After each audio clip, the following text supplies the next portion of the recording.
Magandang umaga mga igan, tuloy-tuloy pa rin ang pagbugsong o bugsong ulan sa iba't ibang bahagi ng Metro Manila. Mula sa EDSA Magallanes, may live report si Lava Juver. Now, Igan, mga isang oras ng sobrang lakas ng ulan dito sa area ng Makati.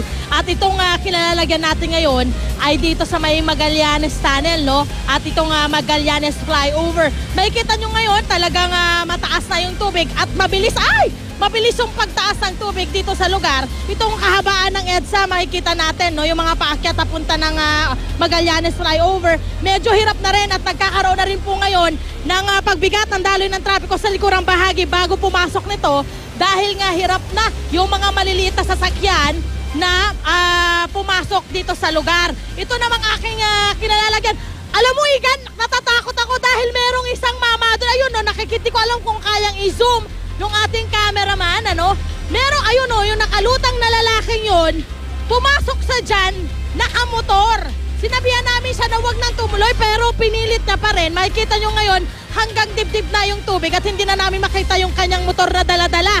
At itong ating mga sumasakay, mga pasahero, dito sa may area naman ng MRT, makikita naman natin na kailangan nilang umakyat dito sa konkretong bahagi sa gilid para lang ho makaakyat sila dito po papunta ng MRT station.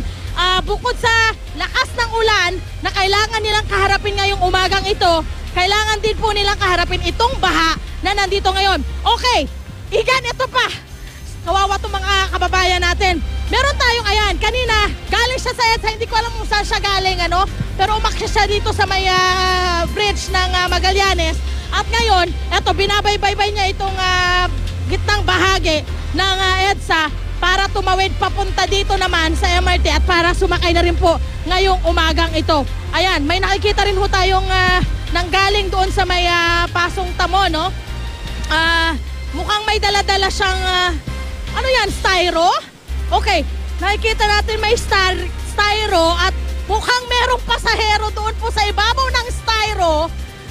Diskarte, ito ang tinatawag na diskarte ng mga Pilipino pagdating sa ganitong mga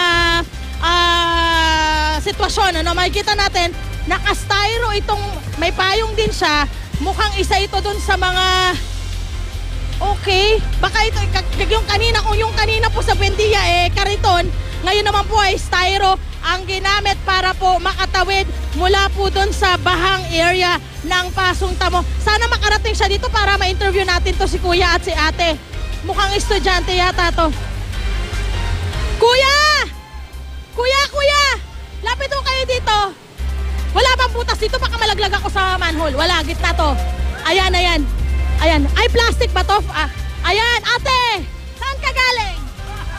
Magallanes pa. Magallanes! Ba't ka sumakay dito? Bali, galing na po ako sa Marikina po kasi ako Kanina pagdaan ko, hindi pa baha. Nung dito na ako, naglalakad. So ano to? Parang pasahero ka niya. Opo, gusto ko Magkano ba bayad mo dito ngayon? Hindi ko pa alam. Hindi mo pa alam. Basta gusto ko lang makauwi ng Marikina. Sa Marikina ka pa uuwi. Paano ka ngayon uuwi papuntang Marikina? MRT. MRT ka na lang. Mag-ingat ka, ha? Ayan, Iga, nakita naman natin. Kuya, nakailang ano ka na? Nakailang pasahero ka na ngayong umaga? Umpisa pa lang. Ha? Umpisa pa lang to. Magkano sisingilin mo sa kanya? Bahala na siya. Magkano sisingilin mo? Bahala po siya, Bahala na raw siya. Sandali, nabasa na yung mic ko. Baka mag-ground tayo. Okay. Ayan, Igan, makikita naman natin na pagdating sa mga ganitong sitwasyon din, hindi pa rin nawawala yung kagustuhan din na kumita ng ilan nating mga babayan. At the same time na makatulong na rin sa ating mga kapuso na gusto makauwi sa kanilang mga tahanan ngayon. Sana nga may tumulong pa para hindi magkaroon ng stranded dito po sa area po na ito ng Makati. Yan po muna ang update mula dito. Balik sa'yo, Igan. maraming salamat, Lava Juver.